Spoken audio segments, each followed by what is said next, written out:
चुंबक को देखा है कैसे वो लोहे की ओर आकर्षित होता है और कैसे वो लोहे को अपनी ओर आकर्षित करता है, क्योंकि उसके स्वभाव में ही आकर्षण है। हम सबके भीतर भी एक ऐसा ही चुंबक होता है, विचार का चुंबक, जो सदा अपने ही जैसे विचारों को आकर्षित करता है। हम जो बोते हैं वही काटते हैं। उसी प्रकार हम जैसा सोचते हैं वैसा ही पाते हैं। साधु ईश्वर का नाम जपता है तो उसे ईश्वर मिल जाता है। अर्थात फल हमारी सोच पर निर्भर करता है। ओस की बूंद यदि केले के पत्ते पर गिरे तो वो कपूर बन जाती है, सीप में गिरे तो मोती, और यदि विषधर के मुख में गिरे तो विष।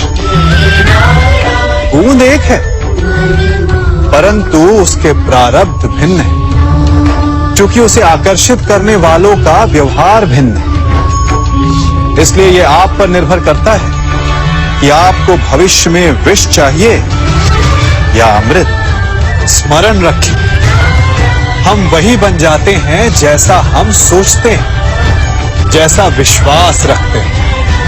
यह आपका विश्वास ही है जो ये निर्धारित करेगा कि आपको विष मिलेगा या अमृत। इसलिए अपनी सोच को सुदृढ़ रखिए, सकारात्मक रखिए, और फल भी सकारात्मक ही आएगा। जब से ये सृष्टि बनी है, नदी की धारा और चट्टान के मध्य सदा संघर्ष रहा है, परंतु हर बार चट्टान की कठोरता को हारना पड़ता है, और नदी की धारा कोमल होते हुए भी कठोर चट्टान को काट देती है।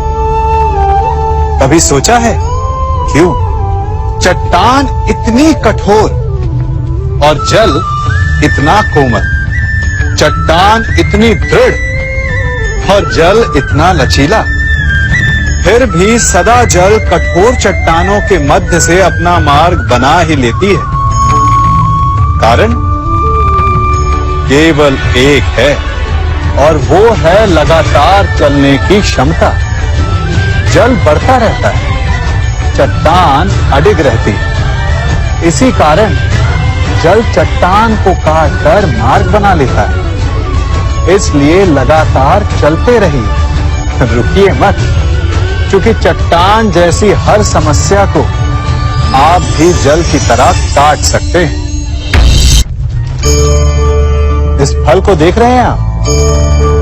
अभी अभी अपनी डाल से अलग हुआ है। बड़ा दुख होता है ना जब आप अपने उद्गम से अलग होते हैं, परंतु ये दूरी भी आवश्यक है। अब इस फल को ही ले लीजिए। अपने जीवनदाता वृक्ष से अलग होकर ये ना केवल किसी की भूख शांत करेगा, अभी तो इसके भीतर के बीज से एक नए वृक्ष का सृजन भी होगा और कई फल जन्मेंगे। सृजन की प्रतिक्रिया में पीड़ा आवश्यक है। यदि पीड़ा नहीं होगी तो सृजन नहीं होगा। पीड़ा अपने उद्गम से दूर होने, पीड़ा अपनों से दूर होने। इस फल की भांति हम मनुष्यों को भी अपने उद्गम से, अपने सगे संबंधियों से अलग होना पड़ता है, और यही अलगाव एक नए सृजन को, एक नई सृष्टि को, एक नए विकास को जन्म देता है। इसलिए ऐसे अलगाव से दुखी मत होइए, उसका स्वागत कीजिए, क्योंकि ये विकास की नींव है। अपराध वो भावना है जिसके कारण संसार में सदा दुख ही व्याप्त रहता है। हम सब अपराधियों से घृणा करते हैं, उन्हें कोसते हैं, परंतु क्या कभी विचार किया है कि कोई भी जन्म से अपराधी नहीं होता? तो ऐसा क्या कारण है कि कोई इतना बुरा बन जाता है कि वो बुराई की सीमाएं ही पार कर जाए? कारण है कामना। यदि कामना पर नियंत्रण ना रखा जाए यदि कामना को पूर्ण करने के लिए परिश्रम ना किया जाए तो वो तृष्णा में बदल जाती है, और तृष्णा लालच में, और लालच छल में, और छल करते ही मनुष्य अपराध की ओर अपने पग बढ़ा देता है। इसलिए यह अत्यंत आवश्यक है कि मन की कामनाओं पर नियंत्रण रहे। यदि मन पर नियंत्रण रहेगा तो अपराध पर स्वयं ही नियंत्रण हो जाएगा। हम सबका मन करता है कि हम जीवन में ऐसे शिखर पर पहुंचे जहां हमसे ऊपर कोई ना हो, जहां हमें कुछ करने की आवश्यकता ना पड़े, है ना? कुछ लोग इस शिखर पर पहुंच भी जाते हैं, परंतु उनका मन सदा विचलित रहता है। इतनी मनोरंजक बात है ना कि जिस विश्राम को पाने के लिए हम इतनी मेहनत करते हैं, इतना परिश्रम करते हैं, वो हमें मिलता ही नहीं। कारण स्वयं सोचिए, वन का राजा होने के पश्चात भी सिंह को अखेट के लिए परिश्रम क्यों करना पड़ता है? सोचिए, मैं बताता हूं। क्योंकि राजा होने का अर्थ ये नहीं कि वो सदा सोता रहे और मृग स्वयं उसके समक्ष आकर कहेगा कि आइए महाराज, मुझे खाकर अपनी भूख मिटाइए। तो समझ लीजिए, कार्य आपके परिश्रम से संपन्न होते हैं, केवल कामना से नहीं। यदि आप नीचे हैं तो सदा स्मरण रखें कि आपका परिश्रम ही आपको ऊंचाइयों पर ले जाएगा, और यदि आप ऊंचाई पर हैं तो वहां पर भी रहने के लिए आपको निरंतर परिश्रम करते रहना होगा। अर्थात परिश्रम से मुक्ति नहीं है, क्योंकि परिश्रम ही जीवन है। सबसे अधिक महत्वपूर्ण क्या है? जीवन, या जो जीवन में पाया, यात्रा, या यात्रा पूर्ण करने के बाद पाया गया लक्ष्य, कर्म या उसके फल? बहुत ही महत्वपूर्ण परंतु विकट प्रश्न है ना? परंतु तनिक धीरज से सोचेंगे तो इसका उत्तर अधिक कठिन नहीं है। यदि जीवन यात्रा है तो उसका लक्ष्य क्या होना चाहिए? स्वयं सोचिए। मान, संतान, धन? नहीं ना। अंतिम लक्ष्य है परम आनंद, और ये अचानक से नहीं मिलता।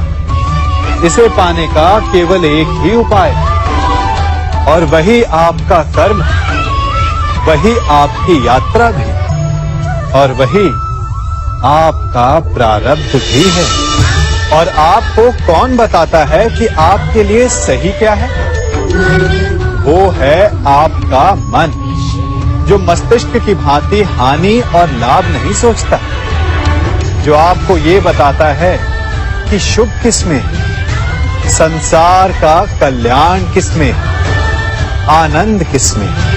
यदि आपका मन संयमित है तो वो आपका सबसे महत्वपूर्ण मार्गदर्शक है, जो आपकी यात्रा, आपका लक्ष्य, आपके कर्म और उसके फलों को सबको शुभ बना सकता है।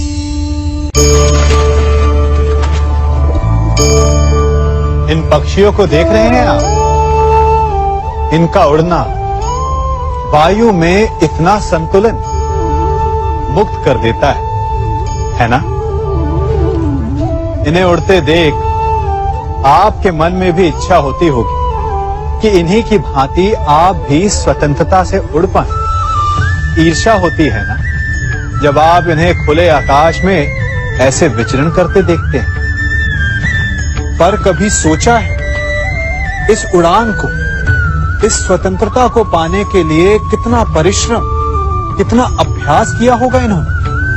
आकाश में उड़ने से पूर्व धरती पर कितना गहन परिश्रम किया होगा इन्होंने। इनके माता पिता ने पहली बार जब इन्हें पंख फड़फड़ाने को उकसाया होगा तो कितनी बार गिरे होंगे। पहली बार वायु में उड़ते समय कितना भय लगा होगा इन्हें। अपनी पहली उड़ान के पश्चात धरती पर उतरते समय गिरकर कितनी चोट खाई होगी। इस उड़ान का, इस स्वतंत्रता का ये मूल है। यदि आप ये दे सकते हैं तो अवश्य आप भी इस स्वतंत्रता को पा सकते हैं। इन पक्षियों की भांति ही अपने चारों ओर जब भी आप किसी सफल मनुष्य को देखें तो उससे ईर्ष्या ना करें। उसके परिश्रम और पीड़ा को समझने का प्रयास करें जो उसने यहां तक पहुंचने में पाई है। प्रेरणा लें, प्रयास करें और स्वयं भी सफल हो जाएं।